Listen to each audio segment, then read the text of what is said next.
Okay, so we have learnt pretty much all the rules of the game of chess. In fact, I think every rule. And now I'm going to cover some strategy. So I think before I mentioned the word tactics, so tactics is short-term combinations. For example, if I take this pawn, black can take this pawn. That's a tactic, okay? Not a particularly interesting one, but it is a tactic. But in this lesson, I want to talk about strategy. And strategy is not really about if I take this and then they take that.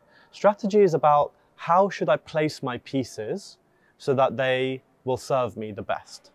Okay, and this is a little bit more of an advanced idea, so please make sure that you know all the rules of chess and you're comfortable playing a game of chess before you watch this lesson and try to take this in.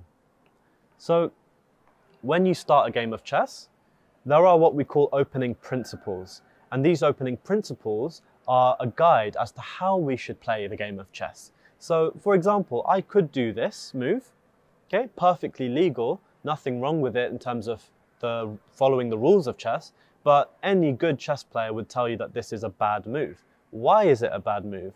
Well, because it goes against the opening principles of chess. So the first opening principle of chess is play in the center of the board.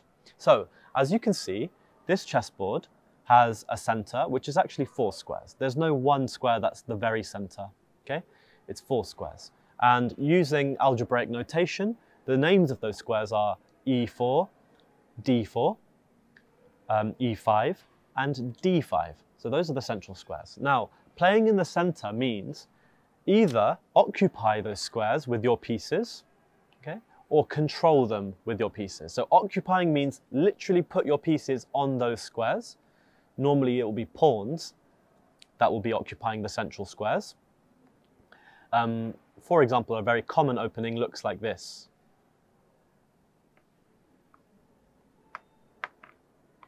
Okay. Now, as you can see, white has got 2 pawns in the center, black has got 1 pawn in the center, and 1 pawn controlling the center. So what does controlling the center mean? It simply means every piece can move somewhere on the next go. And if the square that you can move to on the next go is a central square, then you are controlling the center. So, for example, if this knight comes out, this knight on the next move can move here, and it can move here. Remember, 1, 2, around the corner. 1, 2, change direction. So the fact that this knight can move to 2 central squares means that it is controlling the center. That is, generally speaking, a good strategy. This knight could have gone 1, 2, around the corner and moved to this side, onto the edge of the board. But now, it does not control any central squares. It can move here, and it can move here, okay? And it can move back to where it came from. Now, those 3 squares, none of those squares are central. However, if the knight had moved this way, now it controls the central squares. So, the first lesson, to recap, play in the center, okay? However, that does not mean that you do it blindly. In chess, you must always respond to what your opponent does, okay? For example, if white goes like this, it is not a good idea for black to do this move and say, well, I'm playing in the center, so what's wrong with it? Well, what's wrong with it is I can just take that pawn for free, okay? So, you must always respond to what your opponent does, but as a general strategy, playing in the center is great. And we can do that with our knights. We can do that with our bishops. For example, I could move my bishop here.